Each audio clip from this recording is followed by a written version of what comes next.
Pozdravljeni na drugih spletnih pogovorih o ciljih trajnostnega razvoja. Jaz sem Lucija Tacer in danes je z mano Kristjan Kos. Pozdravljen. Živijo, pozdravljeni.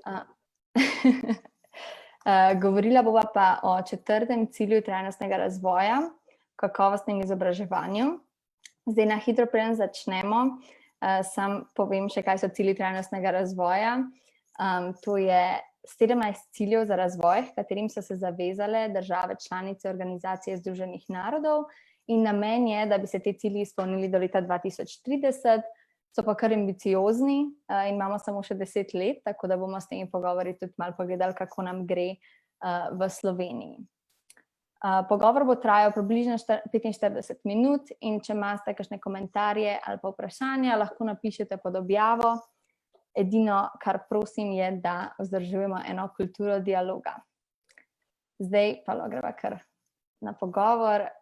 Kristjan je predsednik odbora za visoko šolstvo in izobraževanje pri Študentski organizaciji Slovenije, ampak verjamem, da delaš še kakšne druge stvari, tako da ti bom kar pustila, da se sam predstaviš. Ja, živijo še enkrat tudi z moje strani. Tako kot je rekla Lucija, trenutno sem član predsedstva Študentske organizacije Slovenije in hkrati tudi predsednik odbora za izobraževanje oziroma visoko šolstvo. Zdaj, s čim se ukvarjam? Pač sem študent, študiram na Fakulteti za družbene vede, smer obramboslovje, sem v bistvu 4. letnik, tako da se zdaj ukvarjam z diplomo. Poleg tega sem v bistvu tudi na fakulteti zelo aktiven, sem član številnih društev, predsednik študentskega sveta Fakultete za družbene vede, tudi v senatu Fakultete za družbene vede.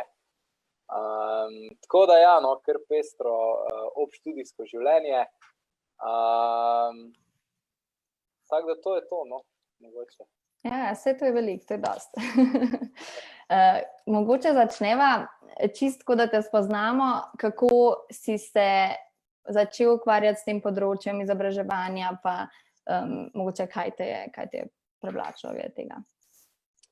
Pa pri meni se že v bistvu vse skupaj začelo že v srednji šoli, če sem čisto iskren.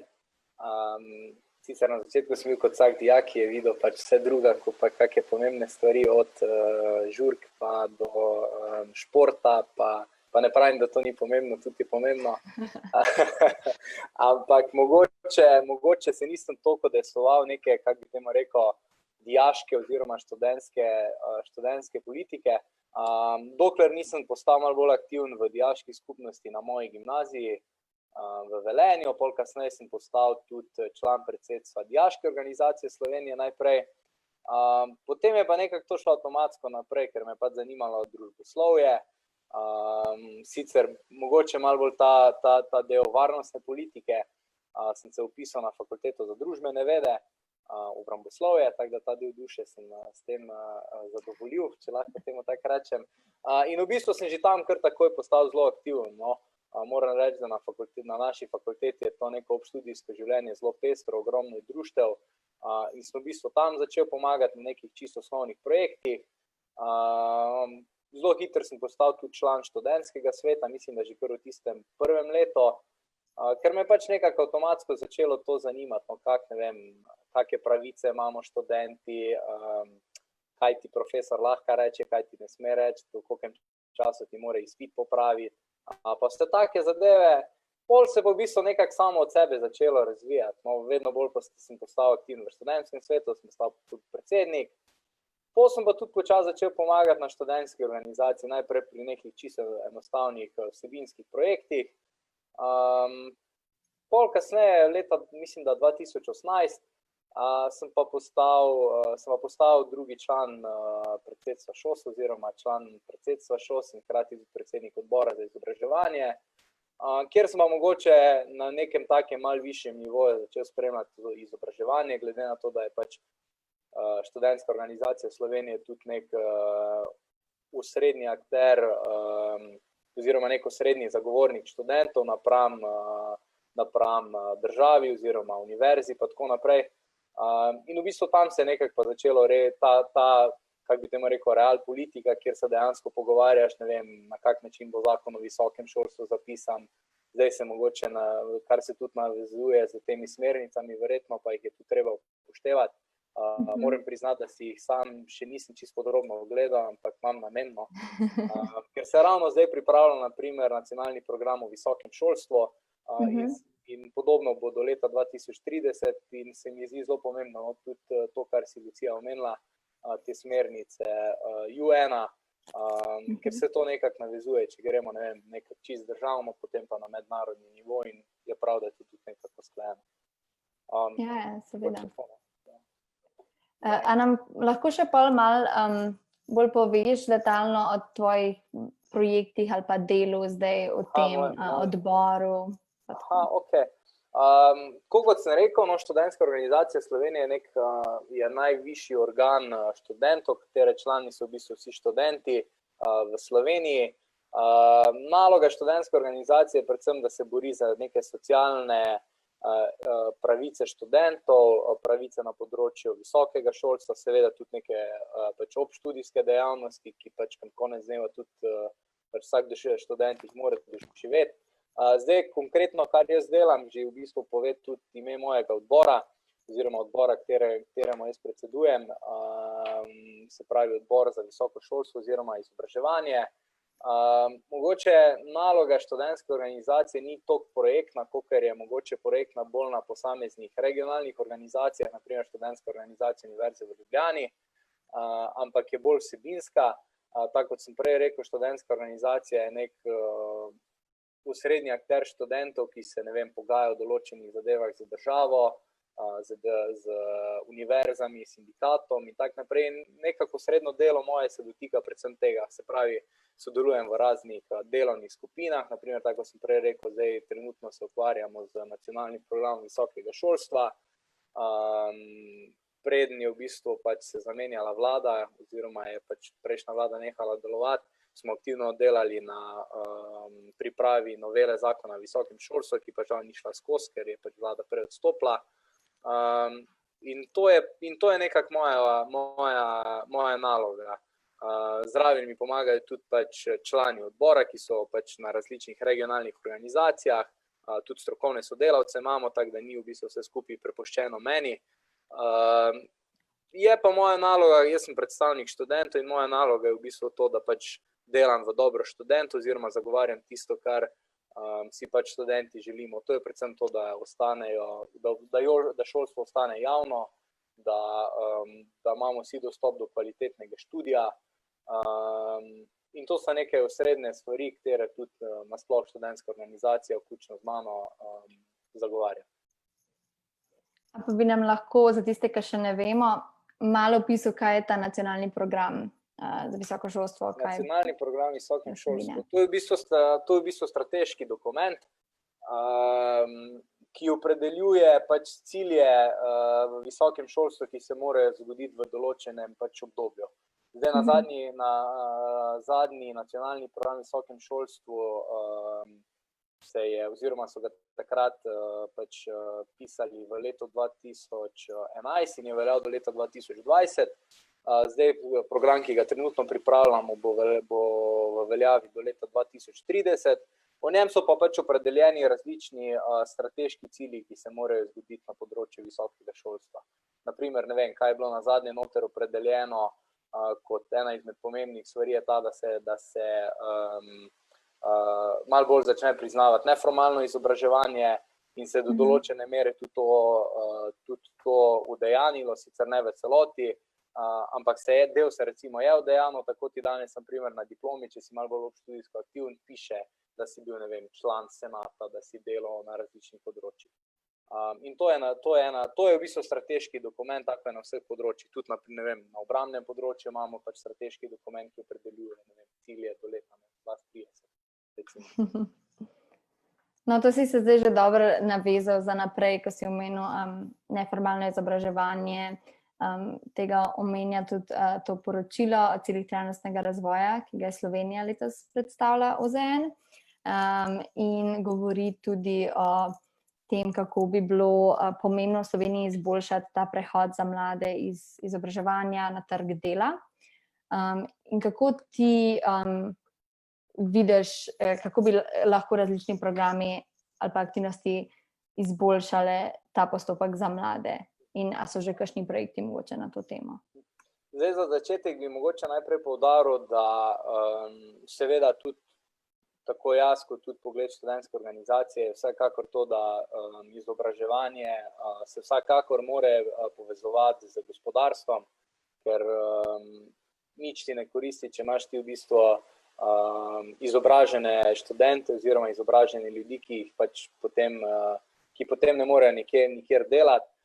Še vseeno pa mislim, da visoko šolstvo ne sme biti neka ujetnica gospodarstva, se pravi, da dela po naročilu gospodarstva in da smo študenti samo nek kader, ki pride na trg zaposlovanja, ampak se more nekako smiselno povezovati. Zdaj mogoče, kar se tiče problematike v Sloveniji in povezovanja z gospodarstvom, jaz mislim, da je to se že vse skupaj začelo z bolonjsko reformo, kjer smo v bistvu šli na nek prehod. Sicer pozitivna stvar tega je vsekakor bila, da smo postali mogoče malo bolj odprti, saj smo se povezali z ostalimi fakultetami lahko preko tega, ker so enotni sistemi.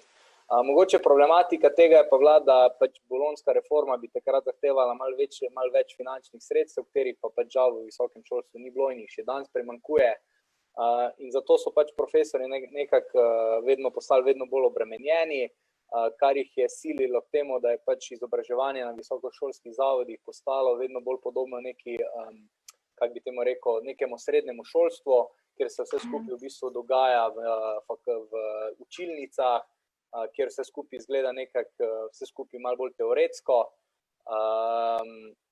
Ni pa enostavno ne časa in ne financ, da bi študentje to neko teoretsko znanje oziroma ni niti resursov za to, da bi se mogoče profesori malo bolj problemsko ukvarjali študenti z malo manjšimi skupinami, kjer bi se delale neke, projektne naloge in bi se študenta enostavno malo bolj individualno obravnavalo. In to je en izmed glavnih problemov, zakaj v bistvu ta neko to praktično izobraževanje, po mojem mnenju, žal pada zaradi tega tudi kvaliteta izobraževanja.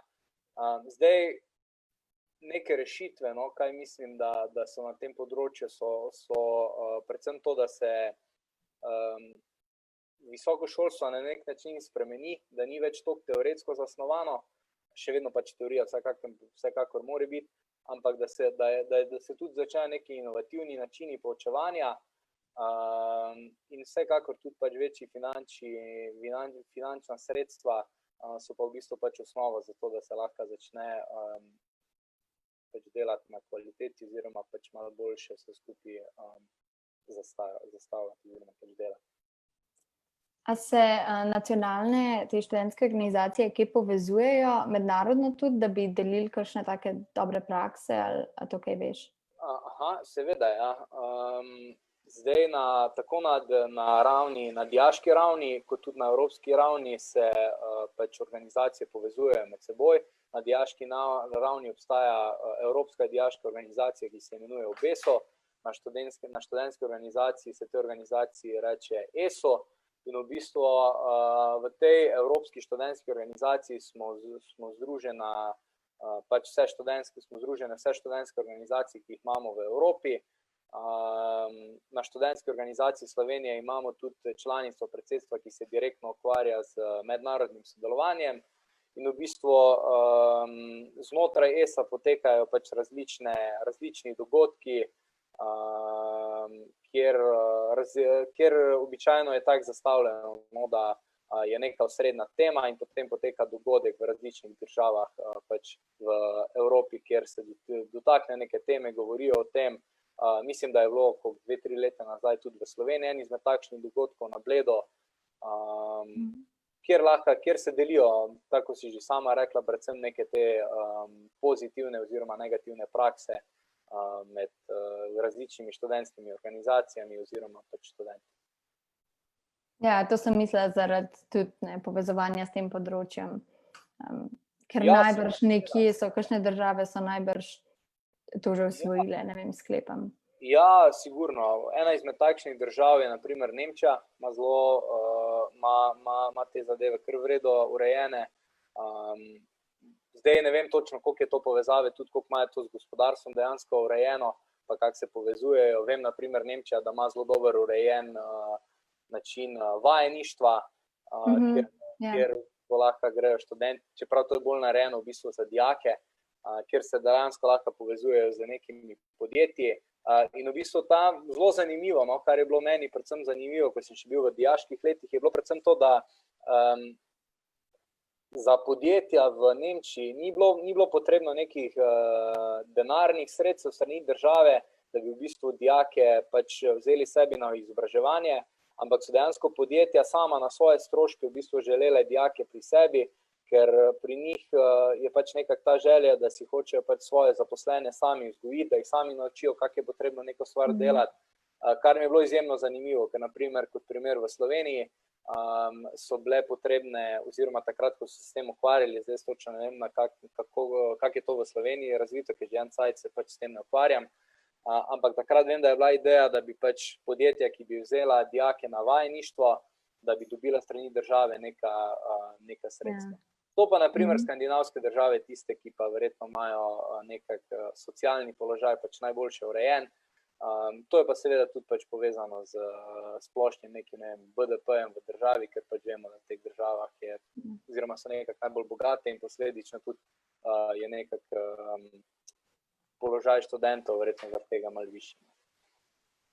Ja, zanimivo. Ravno to je tudi izpostavila priporočila ravno ta vajeništva in te razne prakse, da bi bile nekako bolj dostopne, pa da bi bile plačane, kar je še vedno tudi problem v kakšnih panogah. Lahko je naprimer konkretni primer, ki ga imamo tudi na naši fakulteti.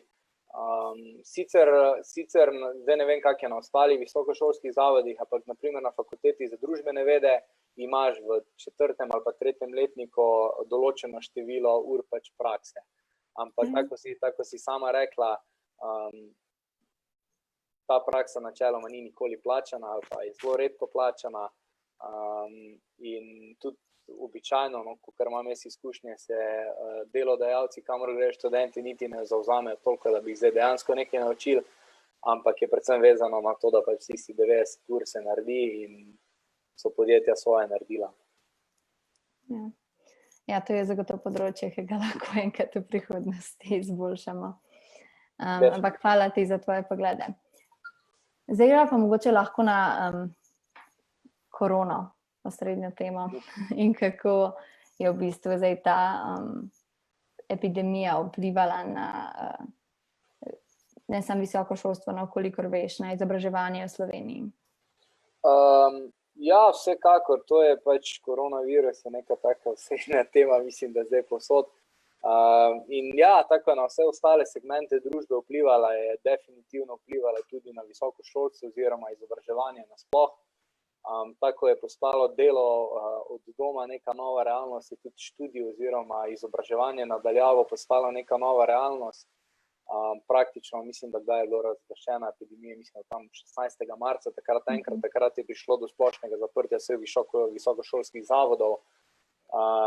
In v bistvu takrat se je neko izobraževanje na daljavo začelo, oziroma ne samo izobraževanje na visokošolskih zavodih, pač na vseh izobraževalnih ustanovah. Zdaj, kako je v bistvu vse skupaj izgledalo, če se malo bolj dotakne visokega šolstva? Načeloma je izgledalo predvsem tako, da so študentje delali oziroma da so prebirali različne članke oziroma se malo bolj sami poglabljali v literaturo. Poleg tega so bile pa naprimer Zoom je stopil predvsem zelo v veljavo v tem času, ker so neka predavanja na daljavo se začela, malo več je bilo nekih projektnih nalog. In to je bilo to, se je pa videlo predvsem to, da v bistvu nihče ni bil pripravljen na nek ta izbruh koronavirusa. Zelo težko tudi še zdaj ocenjujemo neko kvaliteto tega izobraževanja, ker nekih realnih pokazateljev še žal pač nimamo. Bi pa kljub temu pohvalil predvsem vse profesorje, konec koncev tudi različne visokošolske zavode oziroma vse tiste profesorje, ki so se kljub pač težji situaciji zavzeli za študente in so pač, ne vem, bili pripravljeni z njimi delati. Lahko konkretno povem, na naši fakulteti je bilo en kup takih profesorjev, ki so se res pripravili, ki so poslali gradiva, ki so celo posneli svoje predavanja in tako naprej. Kot drugo pa tudi, jaz mislim, da gre ena velika pohvala tudi vsem študentom, ki pač 2 meseca neke socialne izolacije je pač naporno, greš v neko drugo okolje in jaz mislim, da tudi študenti so bili pa tudi tisti ključni, ki so se bili pripravljeni prilagoditi, ki so kljub temu, kljub malo težji situaciji pač naredili tisto, kar je bilo potrebno za uspešno dokončanje študija. Nimam pa žal informacij, no, koliko je bilo, ne vem, v primerjavi z lani, koliko je bilo, na primer, ne vem, upada, koliko študentov ni zaključilo študija, kakšna je bila sama kvaliteta, takih žal informacij še pa zaenkrat nima. Jaz mislim, da neka analiza v bodoče bo potrebna. Ja, sej še ni čisto zaključeno tudi šolsko leto, ne, pa boste. Mislim, zagotovo, jaz imam občutek, da bojo zagotovo neki vplivi na statistike. Ja, sigurno, definitivno. Ampak se strinjam s tabo, jaz sem tudi študentka, da so pri nas tudi večina profesorjev zelo dobro to spremenili pač način učenja in je kar v redu potekalo kljub. Mislim, tukaj je treba res upoštevati, da to je bila neka taka situacija, ki je bila nova za vse nas. Noben si ni, ne vem, decembra, ko se je začelo o tem govoriti, jaz se spomnim, da smo sedeli na eni kavi in se pogovarjamo, ja, na Kitajskem je pa to se je začelo, kaj bo zdaj to. In smo bili takrat vsi mnenja, ja, pa to je na Kitajskem, to je par tisoč kilometrov stran, to ni variante, da pride pač k nam. Ampak smo videli, da v bistvu svet je postal neka globalna vas in pač neka situacija na nekem skrajnem vzhodu lahko vpliva pač tudi na vse nas. In videlo se, da nihče ni bil na to pripravljen, kakorkoli, da smo nekako to leto oziroma študijsko leto, tako profesori kot tudi študenti pač nekako zvozili. Ja, zdaj poleg digitalizacije, ker je zagotovo prišla s tem, mogoče se spregovoriva, da niso mogoče vsi mogli biti vključeni v ta proces in kako je to vplivalo na mogoče izpostavili razlike v naši družbi pa situacije študentov. No, se to je ena super stvar, kar si omenila, ker sem tudi jaz o tem razmišljal, pa sem zdaj malo pozabil na to. Ja, na študentski organizaciji smo v bistvu tik pred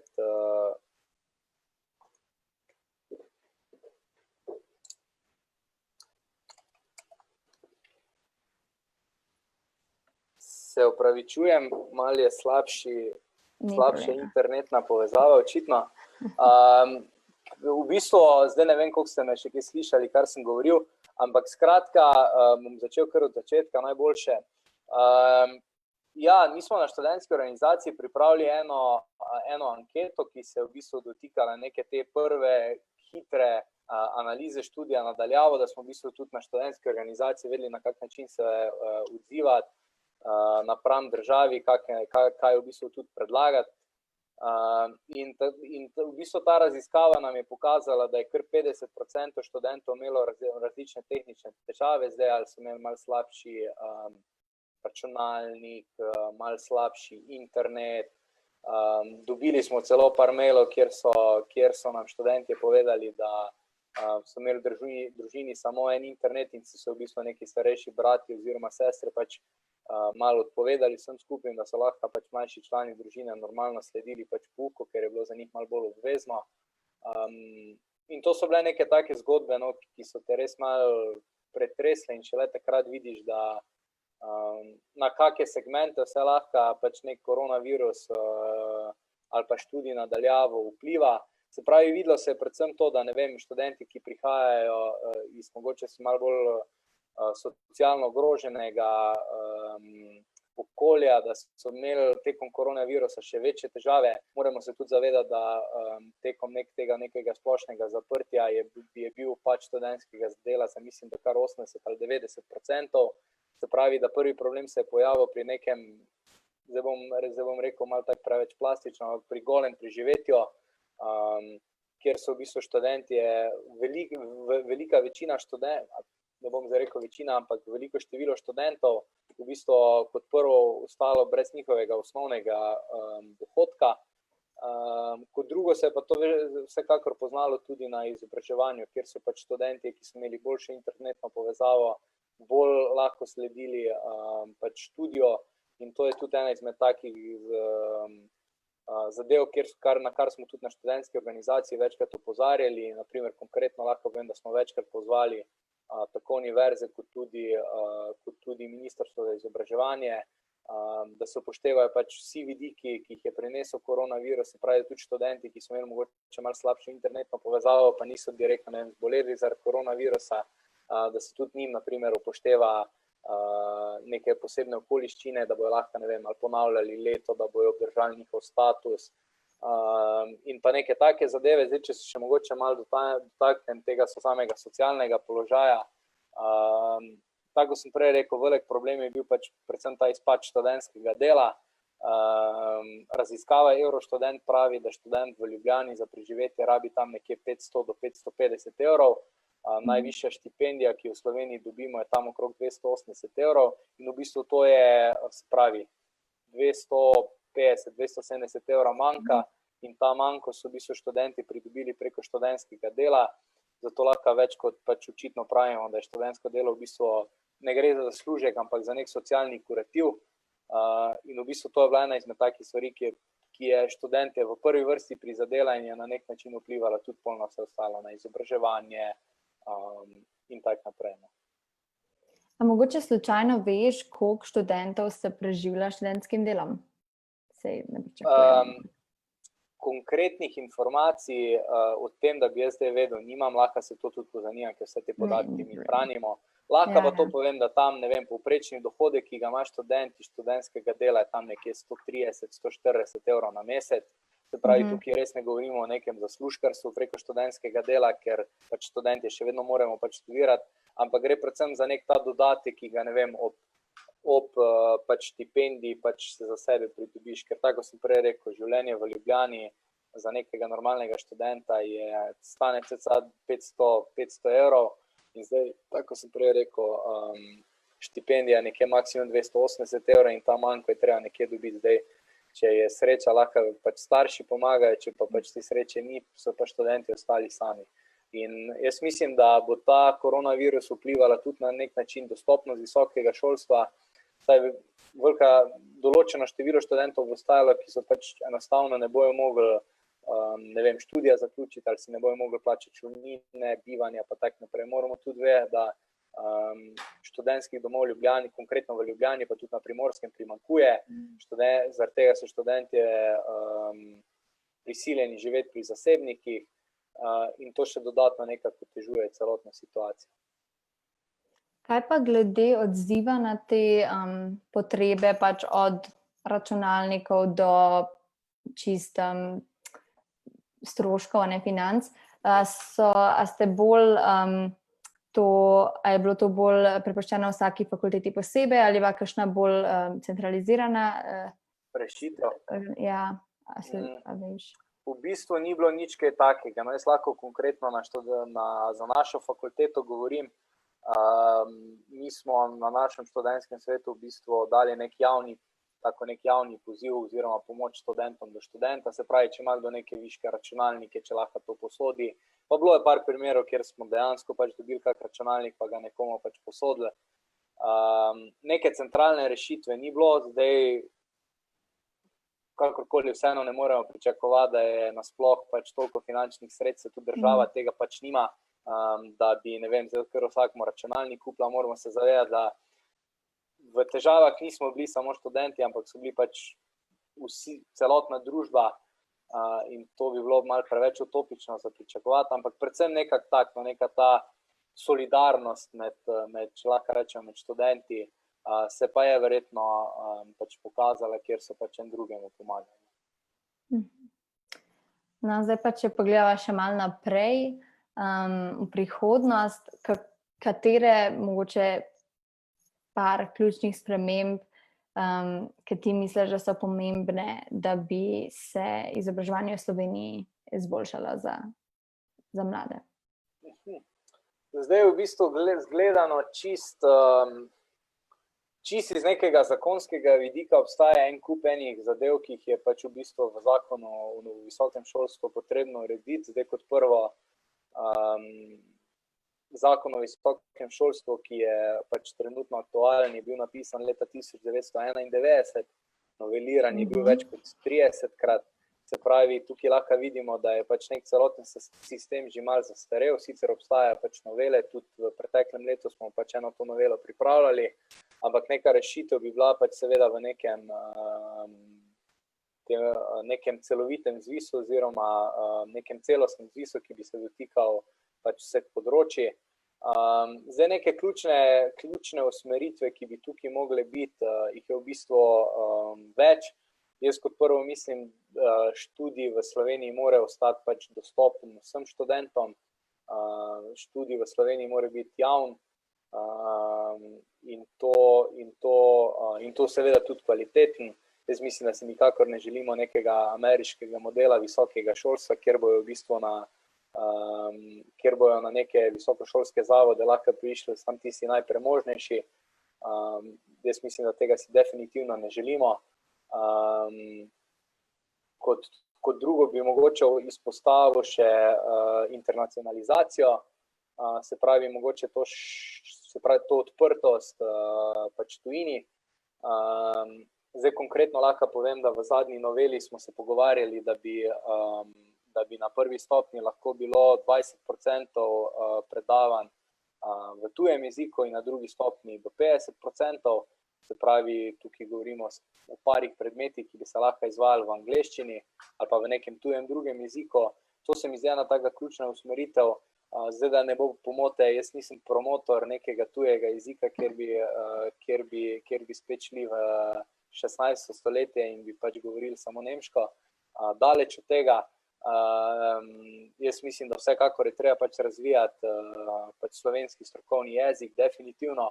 Ampak treba se pa hkrati tudi zavedati, da je pač Slovenija dosti majhna država in če ne bomo odprti za tujino, če ne bomo slovenski študenti imeli izkušenj iz tujine, ne bomo poznali jezikov, ne bomo poznali problematik iz tujine, enostavno ne bomo konkurentni.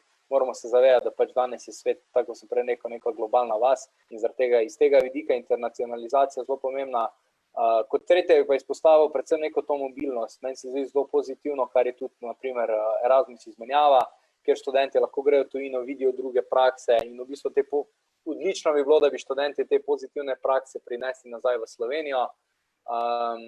In tudi pač profesorji isto je pozitivno, da grejo v tujino, kjer se naučijo nekaj novega in potem to znanje pač prinesejo v Slovenijo. Potem je še pa en kup nekih drugih zadev, ki so mogoče malo bolj nomotehnične, kot so na primer podeljevanje koncesij, opredelitev javne službe, dvig financiranja v visokem šolstvu, pa en kup takih zadev, ki smo jih kot ŠOS tudi izpostavili sedaj pri pripravi nacionalnega programa o visokem šolstvu, ampak konkretno o tem pa mislim, da so to neke take glavne predpostavke, ki bodo v prihodnosti zelo pomembne.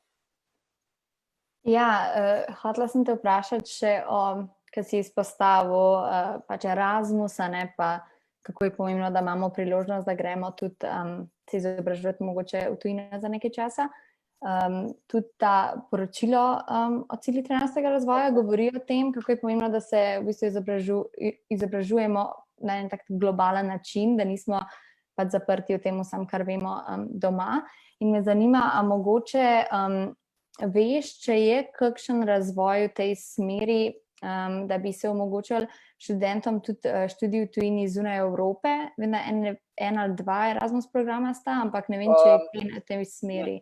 Ja, v bistvu ta sistem oziroma ta del je tudi razvit, ampak to je v bistvu odvisno od vsakega posameznega visokošolskega zavoda, s katerim drugim visokošolskim zavodom izven Evrope imajo pač zasnovano neko pogodbo.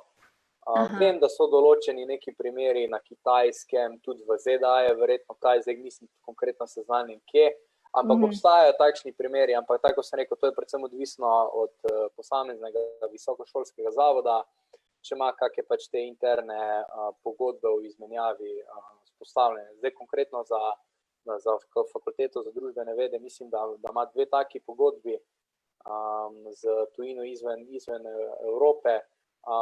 Bi pa rekel, da je to pozitivno. No, se mi zdi, da je pomembno, da ne pridobivamo samo izkušnje iz Evrope, ampak praktično celega sveta. Ja, meni tudi, zato sem tu vprašala, ampak nisem videla, če je kakšen tak program, mogoče večji, zato sem slišala, ja, ampak to ponavadi je malo težje dobiti to, ne? Pa tudi ja, dobiti definitivno. Tudi iz vidika financiranja je pač malo težje, ker takrat so pač študenti malo bolj prepuščeni samemu sebi. Program Erasmus ima v bistvu to preko štipendij, pa vse skupaj malo bolj urejeno. Zdaj jaz sem prepričan, da neki razpisi za to definitivno obstajajo, ampak zdaj konkretno pa nisem zdaj z vsemi seznanjen. Ja. Turno ogromno. Kaj pa za te, recimo za mlade, ki jih zanima podobna pot, kot jo imaš ti, recimo, jih zanima biti aktivnih na področju izobraževanja, kako bi jim svetoval, da začnejo, kje se je najboljše vključiti, imaš kakšne priporočila? Zdaj, jaz mislim, da kot prvo je tako, meni se zdi, če se mogoče zdaj dotakne malo bolj neke študentske ravni, meni se zdi izjemno pozitivno, oziroma kar že jaz od nekdaj zagovarjam, in predvsem to, da ko si ti študent, moraš doživeti v bistvu vse, kar pač temu življenju pripada, od pač seveda pač študija, ker to je pač v prvi vrsti, da pač dokončaš ta študij, kamor si se pač vpisal, zato pač študij imamo, zato ga tudi financiramo konec koncev. Bi pa vseeno povedal, da pač se mi zdi vseeno ključno, da študenti sodelujemo v raznih obštudijskih zadevah, kot so razna društva, študentske organizacije, študentski svet, in seveda izkusimo tudi vse neke zadeve, kot so tudi konec koncev neke študentske zabave in pa neka druga druženja, ki so, ker tudi preko tega se širi neka socialna mreža, ki jo pridobivamo pač študenti, in čisto možno se lahko zgodi, da si z nekom na nekem, ne vem, pikniku skupaj ali pa na študentski zabavi, se pa z njemu spoznaš in ne vem, mogoče nekje kasneje pa se spomnim, ok, on pa študira, ne vem, na pravni fakulteti, zdaj pa rabo enega pravnika, tam sem ga spoznal, in je to neka pozitivna stvar povezovanja, seveda pač študije na prvem mestu, to sem že prej omenil. Bi pa rekel predvsem to, no, na vsaka fakulteta v Sloveniji, oziroma vsaka, dajmo reči, javna, večja univerza, ima od študentske organizacije, študentskega sveta, različne društva. Jaz vam lahko iz osebnih izkušenj povem, da sem jaz pač čist po naključju prišel v to zraven. Na naši fakulteti je potekal en dan društev. Meni je bilo zelo zanimivo, imamo tam študentski klub FDV, društvo študentov obramboslovja, jaz bi pa to malo videl, kak je. In to je čisto tako enostavno izgledalo, sem parkrat šel, ne vem, na nek vodni sestanek in se je v bistvu tam vse skupaj začelo, ne vem, delamo neke dogodke. In jaz bi pač sam vsakemu posamezniku pač predlagal, da malo vidi, kaj se kaj na fakulteti dogaja, če ga kaj zanima, in da se preprosto vključi zraven. Jaz sem prepričan, da vsa ta društva za študentsko organizacijo lahko tudi jaz jamčim, da smo vedno pač odprti zainteresiranim študentom, ki bi jih pač karkoli zanimalo, ker se mi zdi predvsem ključno, no, tako sem že prej rekel, da študent je poleg neke te redne izobrazbe oziroma neke teoretske osnove, ki jo dobivamo preko študija in je zelo pomembna definitivno, da tudi preko neke te obštudijske dejavnosti pridobivamo neka neformalna znanja, ker mogoče kot primer zdaj lahko, ne vem, na fakulteti delamo neko debato na temo mednarodne varnosti in je mogoče namenjena 50 študentom, mogoče už pa ne vem, čez 20 let delo neko zelo pomembno konferenco in ti bo te izkušnje pač več kot koristile. Sej koncept je načeloma isti, samo da pač pomembnost pa velikost se pač malo spreminja. In mogoče za zaključek lahko samo rečem to, da pač dajte se vključevati v različne zadeve, tako študentske organizacije kot študentski svet, društva so pač izjemno odprta, treba je pač samo pokazati interes. Super, to je zelo pozitivno. Jaz bi tudi na pozitivni noti rada končala. zato ker v bistvu, kljub temu, da sva danes izpostavljala določene probleme v našem sistemu, se mi zdi, da primerjalno na globalni ravni imamo še vse na Sloveniji zelo dober sistem javnega šolstva, pa primerjalno vsaj dostopen veliki Ja, večini seveda, mladih. jaz se s tem popolnoma strinjam. Tudi številne mednarodne raziskave kažejo, da slovenski študenti, ko gremo na izmenjavo, smo med boljšimi študenti, mogoče celo najboljši, naprimer, ne vem, ekonomska fakulteta je v svetu zelo znana po kvaliteti. In jaz bi v bistvu rekel, da kakorkoli je trenutno problematična situacija, ampak pa Slovenci smo tudi zelo velikokrat pač tudi malo nagnjeni k temu, da pač jamramo, ne. Ampak načeloma je pač tak, trenutno govorim konkretno o visokem šolstvu, ne bo pomote, še vedno so pač primeri študentov, ki so socialno ogroženi in to je problem, ampak če se dotaknemo konkretno visokega šolstva, jaz bi vseeno rekel, da kljub nekim skritim stroškom izobraževanja je visoko šolstvo v Sloveniji še vedno zelo dostopno, tudi zelo kvalitetno in tudi rezultati v nekem mednarodnem prostoru kažejo na to, da slovenski študenti smo dobri, poznamo tuje jezike in tako, da to gre pohvala tako pač nekim našim visokošolskim zavodom, kot seveda tudi pač študentom, brez študentov, tudi vseh teh uspehov, ki so na neki mednarodni ravni, pač ne bi bilo. Ja, seveda. No, hvala, Kristjan, ker si vzel čas. Seveda. Upam, da je bilo zanimivo in upam, da je bilo tudi vsem, ki ste se pridružili, zanimivo. In spremljajte ta profil, pa bom objavljala še druga vabila za naslednje pogovore. Lepo se imejte. Enako, nasvidenje, čao.